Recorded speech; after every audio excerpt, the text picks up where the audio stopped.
ನಮಸ್ತೆ ಎಲ್ಲರಿಗೂ. ದಿನಮಣಿ ಕಿಚನ್‌ಗೆ ಸ್ವಾಗತ.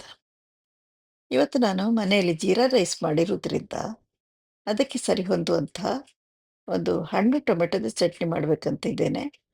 ಅದಕ್ಕಾಗಿ ಮೊದಲಿಗೆ ನಾನು ಮೀಡಿಯಂ ಗಾತ್ರದ 4 ಟೊಮೆಟೊ ಹಣ್ಣುಗಳನ್ನು ತೆಗೆದುಕೊಂಡು, ಬಾಣಲೆಯಲ್ಲಿ ಎಣ್ಣೆ ಜೊತೆಯಲ್ಲಿ ಅದನ್ನು ಸ್ವಲ್ಪ ಹೊತ್ತು ಹುರಿತೇನೆ. ಈಗ ಒಂದು 10 ರಿಂದ 12 ಹಸಿಮೆಣಸಿನಕಾಯಿಗಳನ್ನು ಇದರ ಜೊತೆಯಲ್ಲೇ ಹಾಕ್ಕೊಂಡು ಸ್ವಲ್ಪ ಹೊತ್ತು ಹುರಿಬೇಕು. ನಂತರ ಒಂದು ದೊಡ್ಡ ಗಾತ್ರದ ನೀರುಳ್ಳಿಯನ್ನು ಕೂಡ ಹೆಚ್ಚಿಕೊಂಡು ಇದರ ಜೊತೆಯಲ್ಲಿ ಹಾಕ್ಕೊಂಡು ಸ್ವಲ್ಪ ಹೊತ್ತು ಹುರಿವ.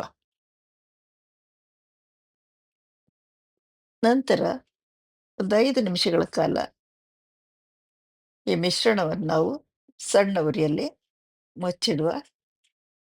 5 ನಿಮಿಷಗಳ ನಂತರ ತೆರೆದು ನೋಡಿದಾಗ ಟೊಮೆಟೊ ಹಣ್ಣು ಸರಿಯಾದ ರೀತಿಯಲ್ಲಿ ಚಟ್ನಿಗೆ ಯೋಗ್ಯವಾಗುವಂಥ ರೀತಿಯಲ್ಲಿ ಬೆಂದಿರುವುದು ಕಂಡುಬರ್ತದೆ.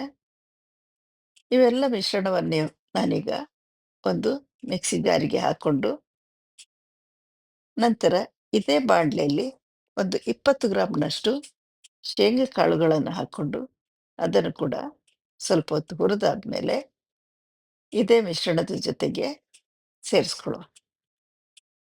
ನಂತರ ಇವೆಲ್ಲವನ್ನು ಉಪ್ಪಿನ ಜೊತೆಗೆ ಮಿಕ್ಸಿ ಮಾಡಿಕೊಂಡು ತೆಗೆದಿಟ್ಕೊಳ್ಳುವ.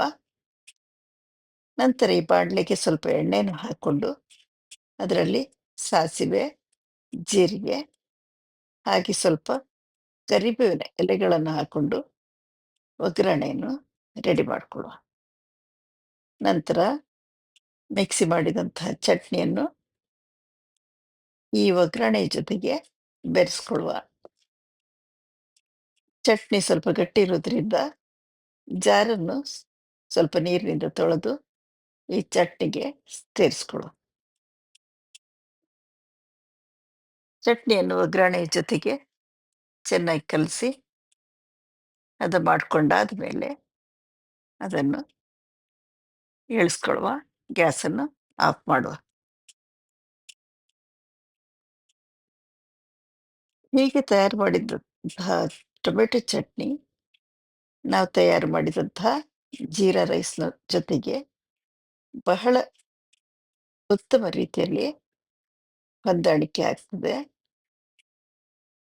ನೀವು ಕೂಡ ಇದನ್ನೊಮ್ಮೆ ಮನೆಯಲ್ಲಿ ಮಾಡಿ ನೋಡಿ. ಧನ್ಯವಾದಗಳು.